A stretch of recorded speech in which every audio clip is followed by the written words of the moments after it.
ये बड़ा टारगेट है, छोटा टारगेट है, पता पूछना चाहता हूँ मोहम्मद आमिर के बारे में। Although he has retired from international cricket, मगर जिस तरह से वो इंटेलिजेंटली बॉलिंग कराते हैं, क्या आपको लगता है कि वो हमारे करंट प्रीमियर बॉलर से अभी भी बेहतर है? पहली बात तो ये पूछना चाहिए कि आमिर हो चुका है या फिर दोबारा वापस? आमिर भाई ने कसम उठा ली है, भाभी ने भी आए थे मेरे शो में, पहले भी कसम उठाई, उन्होंने कहा नहीं, पहले भी कसम उठाई थी, वापस ले ली। उन्होंने आपकी कसम ली है, नहीं, मुझे ही मरवा दो आप वैसे भी और इस भी। खैर एनीवेज, देखिए जहाँ तक आमिर की एबिलिटी की बात है, वो आप देखें, वो उसकी कोई बात कर ही नहीं सकता। One of the best bowler है हमारे पास। मोहम्मद आसिफ के बाद जो पुराने एरा में उमर गुल के बाद अगर कोई भी फास्ट बॉलर्स आए हैं, उमर गुल तक तो बड़े बड़े नाम, फिर उमर गुल थे, उसके बाद अगर कोई भी प्रीमियर फास्ट बॉलर हमारे पास जो आए हैं, मोहम्मद आसिफ, उसके बाद मोहम्मद आमिर। हाँ बेशक। इसके बाद मुझे ऐसा लगता है कि अभी तक वैसे वो बॉलर्स नहीं है इंटेलिजेंट वाइज, मतलब जो क्रिकेट को समझ के, इंटेलिजेंस एग्जैक्टली, स्किल हर किसी के पास है, इसलिए वो पाकिस्तान को रिप्रेजेंट कर रहे हैं। लेकिन जो इंटेलिजेंट होता है ना बंदा, अब उसको भी पता है कि बाबर को किस तरह आउट करना है, ही न्यू।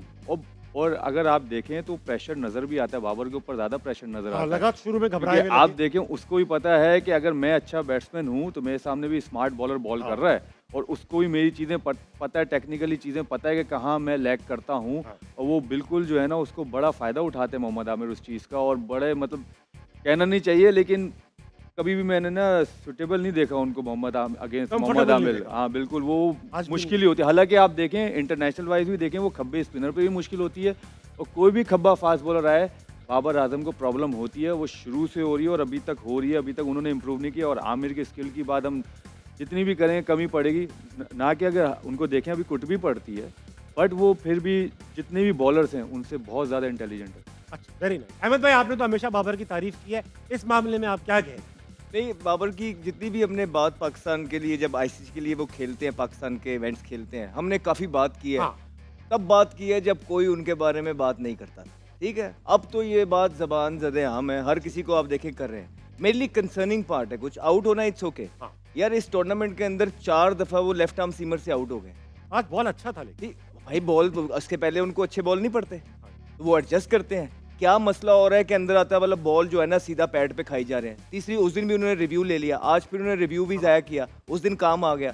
तो सर ये कंसर्निंग है। ऑफ स्पिनर आता है वो उसके बनी बन जाते हैं, लेफ्ट आर्म स्पिनर आता है उसके बनी बन जाते हैं। अब 4 दफ़ा जो है लेफ्ट आर्म सीमर से आउट हो गए हैं, ये कंसर्निंग पार्ट है। इट शोज़ कि वो मेंटली कितना डाउन है।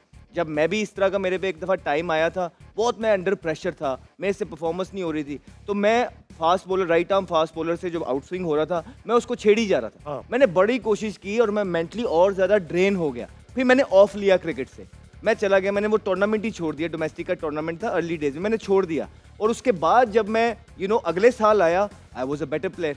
मैंने वो चीज़ें कौन कर, तो मेंटल बहुत ज़्यादा इशू अब आ गया, क्योंकि बहुत प्रेशर के अंदर है, कुछ समझ नहीं आ रहा है। इंटरनेशनल लेवल की परफॉर्मेंसेज आपके सामने है, लीग की परफॉर्मेंस, और इस लेवल पे जहाँ पे हर कोई आप देखें आके यूं करता छिक्का हो जाता है, इस लेवल पे आप एक्सपेक्ट करते हैं कि जो भी इंटरनेशनल लेवल पे बाबर के साथ मसले हुए हैं, लेकिन वो लीग में जो है ना अच्छा हमेशा से ही खेले हैं, क्योंकि लेवल में बहुत फ़र्क आता है। लेकिन इस दफ़ा जो है उनकी परफॉर्मेंस, अगर आप उनकी एवरेजेस देखेंगे और स्ट्राइक रेट देखेंगे, सबसे ही नीचे चल रहे हैं इस टाइम पे। तो ये कंसर्निंग पार्ट है। मुझे लगता है कि इसमें उनका कसूर नहीं है, अब ये पाकिस्तान क्रिकेट बोर्ड का कसूर है कि उन्होंने अब किस तरह सेव करना है। वो कोई भी प्लेयर नहीं चाहता, वो हमारे कल्चर के अंदर आप किसी से बात करोगे ना, वो एक बात आपको कर देगा, जी फियर ऑफ फेलियर है, और फियर है हमने रेस्ट लिया तो मैं बात नहीं। यार आपने डोमेस्टिक जाना है, टॉप करना है, वनडे खेलनी है, 4 डे क्रिकेट खेलनी है, T20 खेलनी है, 1 साल लगाना है, और वो इतना बड़ा नाम है, उनको इग्नोर नहीं कर पाएगा। जी ताबिश भाई, देखिए कि अगर उसने परफॉर्मेंस करे, किसका फायदा? मुल्क का फायदा नहीं है, बाबर आजम का भी फायदा इसी में है, मुल्क का फायदा भी इसी में है, और इससे ज्यादा उनके बारे में बात इस लीग क्रिकेट में